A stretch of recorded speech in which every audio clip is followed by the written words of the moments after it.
Have you ever sat down to study, really tried to focus on a big assignment, and suddenly every little sound is just unbelievably distracting? Oh, absolutely. The sound of the fridge, traffic outside, even your own thoughts about what's for dinner. Exactly. You hit this wall of noise. But the solution for a lot of people, surprisingly, isn't total silence. It's a very specific kind of sound. Right. And today we're going to figure out why certain sounds actually help you concentrate. And how you can build the perfect sound environment for your own brain. It really all comes down to creating what you could call a study bubble. It's actually a physiological It's thing. physiological. What do you mean? Well, when you're facing a really tough task, like a huge exam, your brain starts to release stress hormones. The main one is cortisol, and it literally gets in the way of complex thinking. So stress makes it harder to learn. For sure. The right background sound creates this predictable and consistent environment that lowers that stress. And when you're calmer, your brain can use its resources to learn instead of just managing anxiety. I really like that idea, study bubble. I've always thought of it more like a shield for your focus. That's a great way to put it. The music is actively blocking out those unpredictable things, a door slamming or a phone ringing, that totally break your concentration. You're basically replacing chaos with your own personal, enjoyable study zone. Exactly. But we have to start with the golden rule here, which is that personal preference is everything. Right. What helps one person focus might be incredibly annoying to someone else. You absolutely have to experiment a bit. Forcing yourself to listen to music you can't stand is just another distraction. Okay, that brings us right to the first big question. Yeah. Why does almost all the research say you need to ditch the lyrics in your study music? This is so critical, and it really comes down to neuroscience. The human brain is just, well, it's pre-programmed to pay attention to language. To other voices. To other voices, yes. So when you listen to a pop song with vocals, the part of your brain that handles language comprehension just lights up automatically. So if you're trying to read a textbook at the same time. You're forcing your brain to do two big language tasks at once. It's called dual task interference. And one of them is going to lose out. Probably the textbook. Almost always the textbook. You might not even feel like you're listening to the lyrics, but your brain is. And that means your memory retention for what you're reading just plummets. So using wordless music basically frees up that whole language center of your brain to just focus on reading or writing. Precisely. And it also stops you from, subconsciously singing along or having a song lyric accidentally end up in your history essay. That's a great point.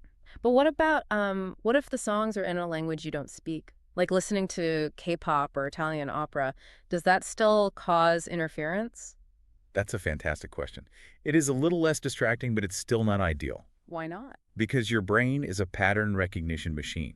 Even if you don't know the words, it's still tracking the rhythm and the tone and the sounds of that language, which still uses up some of your cognitive resources.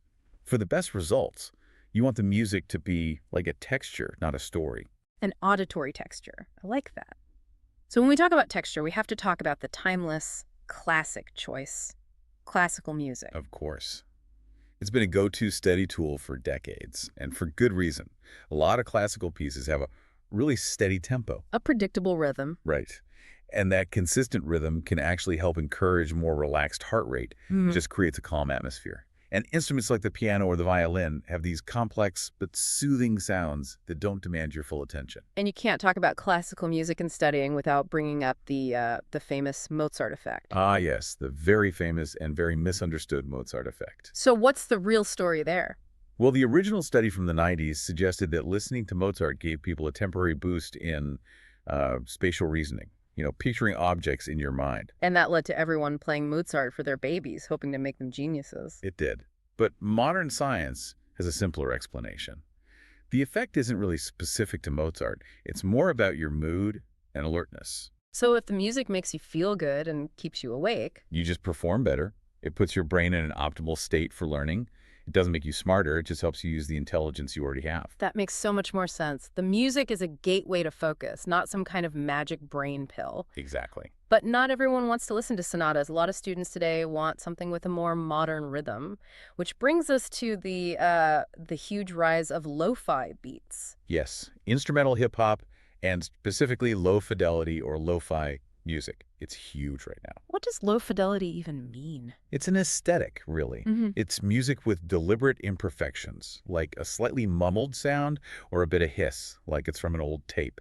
It makes the sound feel warm and familiar instead of sharp and demanding. You see those 2,847 live streams on YouTube all the time. What's the psychology behind why they work so well for studying? The key mechanism is that they help you get into a flow state. That's when you're totally absorbed in what you're doing, right? Completely absorbed. Time just flies by.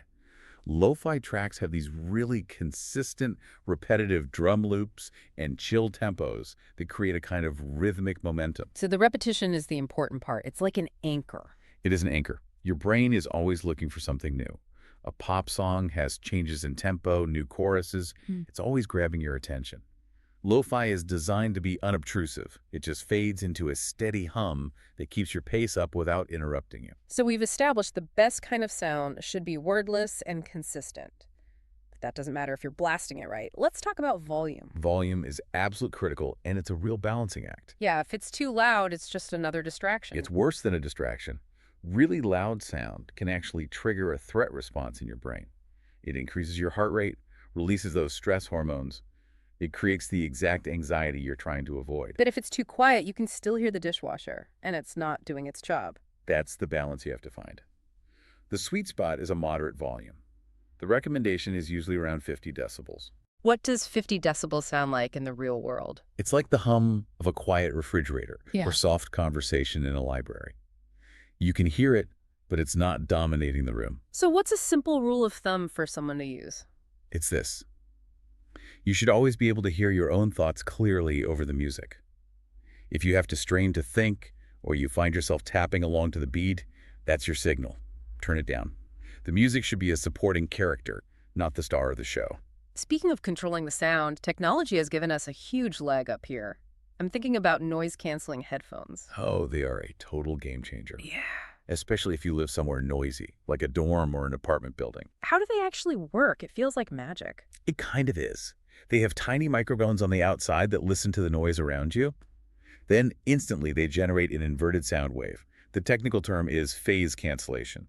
So if the noise outside is a wave going up, the headphones make a wave going down, and they just cancel out.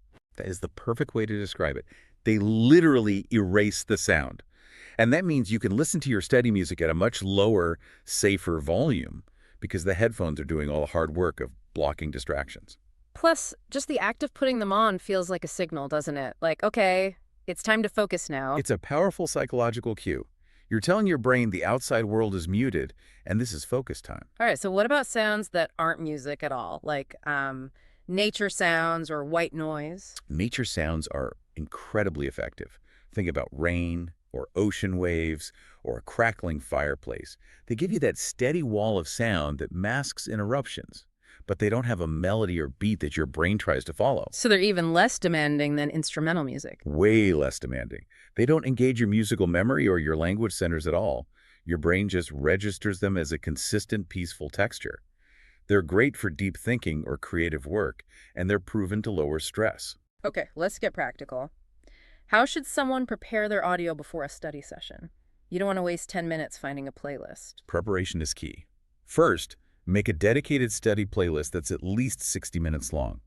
That way you can cover a whole study block without having to touch your phone and break your focus. And what should be on that playlist? New music to discover or old favorites? Always stick with familiar tracks. Really? Why is that? When your brain hears new music, it goes into explorer mode. It's trying to predict the melody, figure out the pattern. That uses up a lot of mental energy.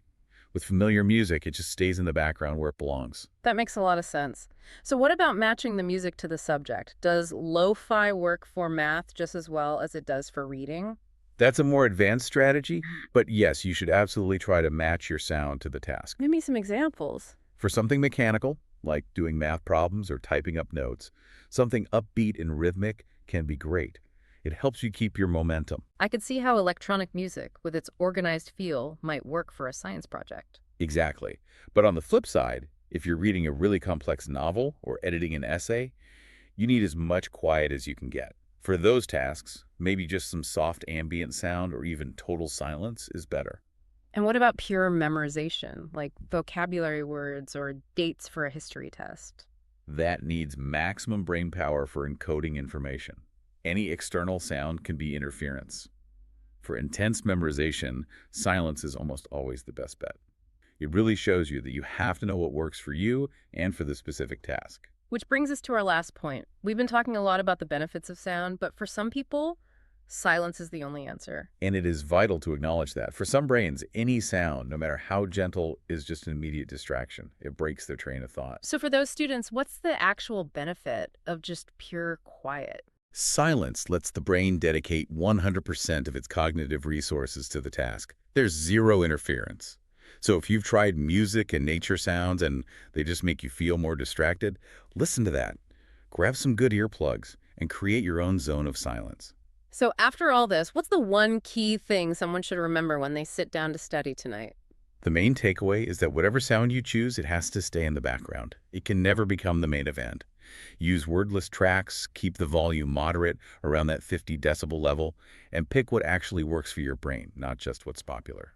Your goal is to engineer an environment that makes focusing feel easier. The real challenge isn't finding the one perfect song, it's understanding your own mind and giving it what it needs to do its best work. Good luck with your focus.